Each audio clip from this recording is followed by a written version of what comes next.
എങ്ങനെയാണ് സെക്യൂരിറ്റി ഞാൻ കുറിച്ച് തള്ളിയതും അപ്പൊ അങ്ങനെ തർക്കങ്ങൾ ഉണ്ടായതോടെ അയിമത് കുടുങ്ങിയിട്ടാണ് ഇത് എടുക്കട്ടെ എന്ന് ചോദിച്ചപ്പോഴാണ് നിങ്ങളെ സെക്യൂരിറ്റിക്കാരൻ തള്ളിയത്. ഇന്നലെ നമ്മുടെ സമൂഹ മാധ്യമങ്ങളിലൊക്കെ മഞ്ചേരി ജില്ലാ ആശുപത്രി നടന്നു എന്ന് പറഞ്ഞിട്ട് ഒരു വീഡിയോ പ്രചരിപ്പിക്കുന്നു. അത് എന്താണ് ഇന്നലെ നടന്നത് എന്നുള്ളൊരു യഥാർത്ഥ സത്യാവസ്ഥ അറിയാൻ വേണ്ടിയിട്ടും നമ്മളെ രോഗിന്റെ കൂടെ ഉള്ളത്. ഇന്നലെ പറഞ്ഞ വീഡിയോയിൽ പ്രചരിപ്പിക്കുന്ന ആളുകൾ എന്ന് പറഞ്ഞാൽ ഒരു സംഘടന ഭാഗമായിട്ട് നിൽക്കുന്ന ആളുകളാണ്, ജില്ലാ ആശുപത്രിന്റെ ആ ഒരു സിസ്റ്റത്തിൽ നിൽക്കുന്ന ആളുകളാണ്. അപ്പൊ അവരെ കാര്യം മാത്രമാണ് ഇന്നലെ പറഞ്ഞിട്ടുള്ളത്. ഈ രോഗിക്ക് എന്താണ് പറയാനുള്ളതെന്നും കൂടി നിങ്ങളൊന്ന് കേൾക്കണം. ഞങ്ങൾ ഇവിടുന്ന് ഒരു 6:30 മണിക്ക് പോയി, ഓട്ടോ വിളിച്ചാ പോയത്. 7:20 ഞങ്ങൾ ഹോസ്പിറ്റലിൽ എത്തി. ഒരു 9 മണി ആയപ്പോഴേ ടോക്കൺ കിട്ടിയത്. പിന്നെ ഡോക്ടറെ കാണിച്ചാൻ വേണ്ടി OP കയറി, ഡോക്ടറെ കാണിച്ചു. അപ്പൊ ഡോക്ടർ എന്തിനും അങ്ങനെ നടത്തിക്കൊണ്ടോന്ന് വീൽച്ചെയറെടുത്തൂടെ? എനിക്കറിയില്ല വീൽച്ചെയർ എവിടെ കിട്ടുമെന്ന്. സ്ട്രെച്ചറില്ലാതെ കാല് കെട്ടൂല, ഫുള്ളായിട്ട് മാവിടാനുള്ളതുകൊണ്ട്.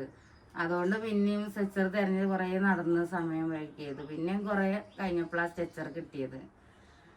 അങ്ങനെ തെരഞ്ഞു നടന്നപ്പോഴാണ് സെക്യൂരിറ്റീൻ്റെ അടുത്ത് ചെന്നിട്ട് പറഞ്ഞപ്പോഴാണ് സെക്യൂരിറ്റിനോട് അപമര്യാദയായി പെരുമാറിയാണ്ട് ഇങ്ങനെ തള്ളിയത്.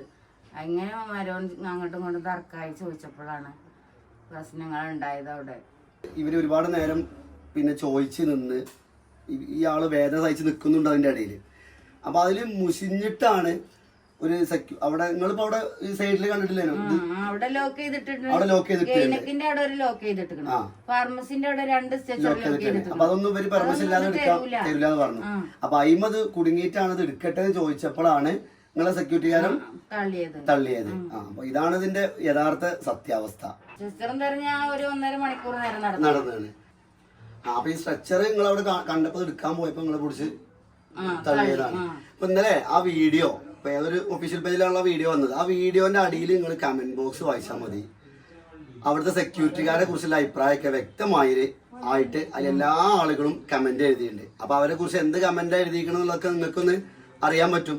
അപ്പൊ ഇന്നലെ ഇവർക്ക് സംഭവിച്ചതാണ്. പിന്നെ അവരൊക്കെ ഒരു സംഘടനയുടെ ഭാഗമായതുകൊണ്ട് അവരെ കാര്യങ്ങൾ പെട്ടെന്ന് അവതരിപ്പിക്കാനും അതേപോലെ അവരെ കാര്യങ്ങൾ പറയാനും പ്രസന്റ് ചെയ്യാനും ഒക്കെ ഒരുപാട് ആളുകളുണ്ട്. ഈ സാധാരണ ഇതേപോലെ പാവപ്പെട്ട ആളുകൾ ഇത് പറയാനാണ് ആളില്ലാത്തത്. അപ്പൊ 100% ഒരു നീതി നിഷേധമാണ് ഇന്നലെ ഇവർക്ക് അവിടെ. ഈ സുഖമില്ലാത്ത ആളെയും കൊണ്ട് അവിടെ പോയിട്ട് ഇവർക്ക് ജില്ലാ ആശുപത്രിയിൽ നിന്ന് കിട്ടിയ തീർത്തും പിന്നെ എന്താ പറയുക അവഗണിച്ചൊക്കെയാണ്. രാവിലെ 6:30 പോയിട്ട് 6:30 മണിക്ക് വീട്ടിൽ നിന്ന് ഇറങ്ങിയിട്ട് ഈ 12-11:30 മണി വരെ ഇവരെ അവിടെ ജില്ലാ ആശുപത്രി അലഞ്ഞിട്ടും ഇവർക്ക് ഒരു നീതി അവിടുന്ന് കിട്ടിയിട്ടില്ല. തീർത്തും അവഗണന മാത്രമാണ് കിട്ടിയിട്ടുള്ളത്.